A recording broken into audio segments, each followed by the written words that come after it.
I never thought something like this would happen. It was 4 in the morning and the house was silent. The kind of silence that makes the world seem distant, as if everything out there was paused, suspended in a bubble of unreality. I was used to waking up in the early hours, insomnia, anxiety, whatever it was. I had gotten used to these empty hours where thoughts echo louder than they should, and the ceiling becomes a screen for all the worries I avoid during the day. But that day, something was different, something I didn't know. But that was about to change everything. Not just that night, but my entire life. I heard a sound.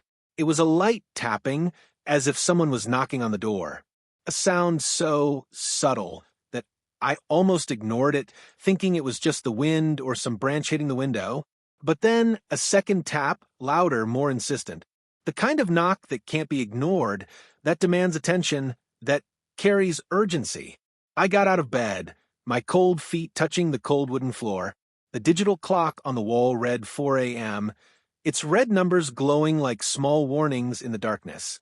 I looked out the window, but saw nothing beyond the night shadows, the gently swaying trees and the deserted street under the dim light of the street lamps. My heart started beating faster. Something wasn't right. Who would come to my house at this hour? Who would knock on my door in the early morning of an ordinary Thursday? I approached the door slowly, each step seeming amplified in the absolute silence of the house. It was as if I was afraid of what might be on the other side, as if I instinctively knew that by opening that door, I would cross an invisible line between before and after. I wasn't expecting anyone. Everyone was far away, or at least that's what I thought. My family lived miles away, each taking care of their own lives, their own problems. When I reached the door, I took a deep breath, feeling the cold air fill my lungs, and placed my hand on the doorknob. For a second, I hesitated, but then I gathered courage and opened it. The first thing I saw was a small figure, a silhouette against the heavy falling rain. The sound of water hitting the ground was like a backdrop to what was happening, creating a kind of sound curtain for that surreal moment. But the noise didn't matter. The storm didn't matter. It was my nephew. I couldn't believe what my eyes were seeing. He was there, standing on the doorstep, completely soaked in the rain. His eyes were wide, open, glazed, as if he was looking through me and not at me. His skin, normally tan and full of life, was pale, almost translucent, reflecting the greenish tone of the street light. He was alone, completely alone, without a coat, without an umbrella, without anything to protect him from the elements. At first, I couldn't understand what was happening. My brain simply refused to process the scene before me. I looked at him, blinking several times, trying to make sure I wasn't dreaming, that this wasn't some kind of elaborate nightmare. What was he doing there at that hour? How had he gotten here? He lived on the other side of town, at least half an hour away by car. He looked so fragile, so small, as if the rain could swallow him at any moment, wash him away, and make him disappear. He was shaking, not just because of the penetrating cold of that early morning, but from something more, something deep and visceral. There was fear in his eyes, a kind of fear I had never seen before, not even when he was younger and had nightmares. I called him by name, my voice sounding strange, almost unrecognizable in my own throat. He slowly raised his head, as if the simple act of looking at me required monumental effort, as if he was trying to remember how to speak, how to connect with another human being. What happened? I asked, unable to help it, my voice coming out louder than I intended, loaded with concern and confusion. He hesitated. Time seemed to drag on as he struggled to find words, his mouth opening and closing without making a sound. When he finally spoke, his voice was weak, trembling, almost inaudible against the noise of the rain. I didn't know where else to go, he said, each word seeming to cost him something precious, his voice broken by emotion. They left me there. I felt as if the ground had disappeared beneath my feet, as if I was falling into a bottomless abyss. My mind was racing, trying to make sense of those words. Who? I asked, taking a step forward, almost without knowing if I really wanted to know the answer. Who left you where? What's happening? But he didn't respond immediately. What he was saying seemed to make little sense. The puzzle pieces refused to fit together. His eyes avoided mine, and he looked at the ground where his feet were barefoot in the mud and water accumulated at the entrance of the house, as if he didn't know how to explain what was happening, as if words were insufficient to express the horror he had lived through. Then what he said next cut my heart like a sharp blade. My parents, they don't want me anymore. I can't take it anymore. I could barely breathe. My chest tightened, and for a moment I thought I would faint. What was he saying? What do you mean they don't want you anymore? This couldn't be true. He was just a child, only 12 years old. How could parents say something like that to their own son? But the words he said, loaded with such deep and ancient pain, sounded like an echo inside me, resonating in places I didn't even know existed. My eyes instantly filled with tears, and I knew I had to act fast. There was no time to process, to fully understand. He was there at my door, soaked and shaking, asking for help. A piece of his life, suddenly, was fragmenting before my eyes, and I was the only person who could try to pick up the pieces.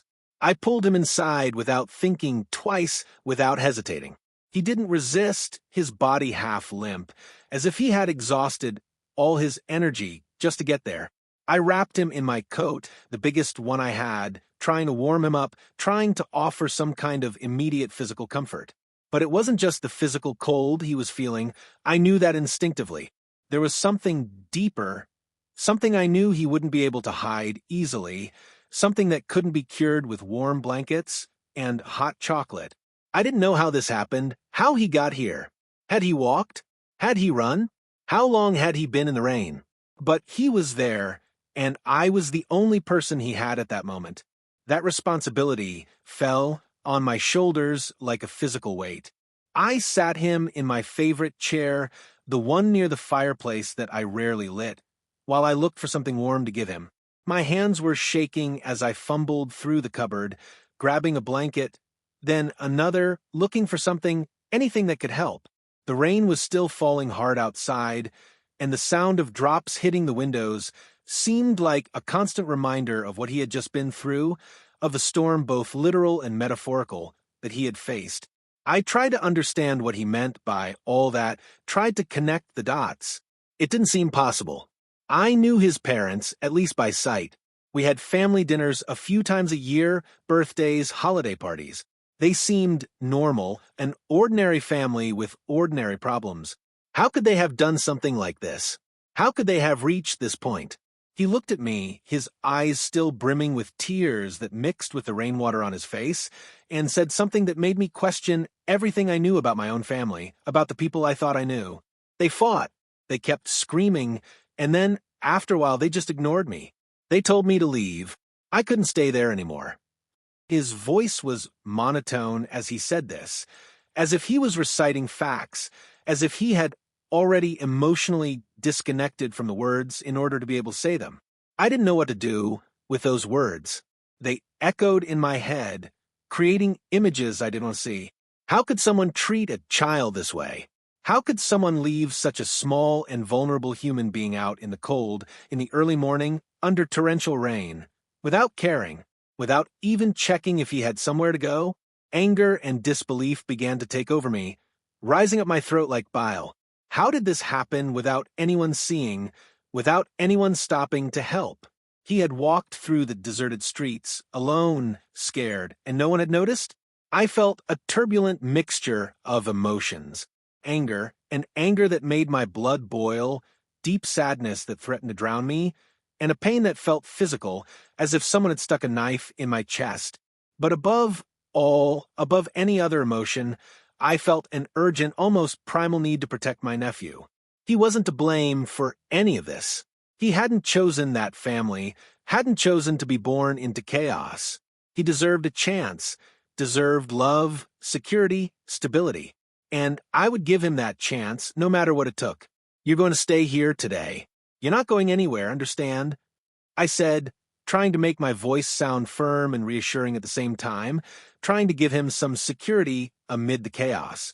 He nodded slightly, but still looked lost, as if he was floating somewhere between the real and the unreal, as if he couldn't fully understand what was happening, as if he expected to wake up at any moment and discover that it was all just a terrible nightmare.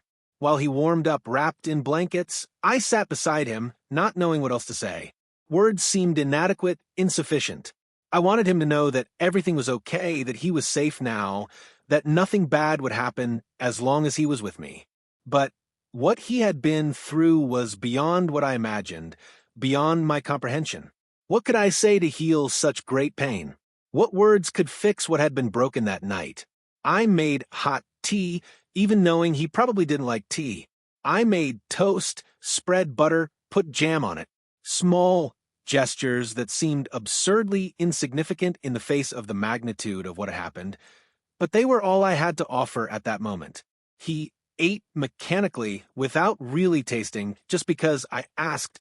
I watched him, noticing every little tremor, every distant look, every irregular breath. My nephew, who had always been so full of life, so energetic, was there, an empty shell of what he used to be. The night passed slowly, each minute seeming like an eternity. I couldn't sleep anymore, and neither could my nephew. He curled up on the sofa, his body still trembling slightly, even after being dried and fed, even wrapped in all the blankets I had in the house. I knew he was thinking about something, his mind working frantically, trying to process everything that had happened. I only wished he knew that now he was in a safe place, away from that chaos, away from that pain. But did he really believe that? Was it possible for him to feel safe again after being rejected by the people who should love him unconditionally? But at the same time, I knew it wouldn't be easy. It wouldn't be easy for him to forget the pain, the anguish he felt, and the fear he now carried like a permanent mark. And I also knew that, somehow, what would happen next would depend on how we both managed to deal with this. I wasn't a father. I had never been responsible for a child. I lived alone, had my routine, my work, my organized and predictable life. And now, all of that was about to change. I thought about calling someone, social services, the police, other family members. But it was 4 a.m, and more importantly, I didn't know if that would be best for him at that moment. He needed stability, not more chaos, not strangers asking questions, not to be treated like a case, a number. I decided to wait until dawn to make any decisions. For now, he just needed to know he was safe. When I finally saw him fall asleep, exhausted, his body finally relaxing after hours of tension, I felt a sense of temporary relief wash over me. But I also knew that the future would be uncertain, hazy. All I knew now was that he was with me, and I wouldn't let anything bad happen to him. I would do whatever was necessary, face whatever needed to be faced, fight whoever needed to be fought, to ensure he had the chance to be happy again. The rain outside finally stopped as the first ray of sun began to appear on the horizon, but the storm he had faced that night still lingered in the air, was still present in every corner of the house. And I knew that the road ahead wouldn't be easy. There would be difficult conversations, complicated decisions, maybe even legal battles. But at least at that moment he was safe, and I would do whatever was necessary to ensure that continued. I looked at him sleeping, so small and vulnerable, and made a silent promise. I would be the refuge he needed. I would be the stability amid the chaos. I would be the proof that not everyone would abandon him. And it didn't matter how many bridges I had to burn, how many family relationships I had to sacrifice, I would protect that boy with everything I had. The morning came slowly, bringing with it a clarity that seemed out of place, inadequate for the darkness of the previous night's events. But it was a new day, and maybe, just maybe, it was the beginning of something better for both of us. I didn't know what the future held, but I knew that, from that moment on, our lives would be irrevocably intertwined, and I was ready to accept that responsibility, not because it was easy, but because it was the right thing to do.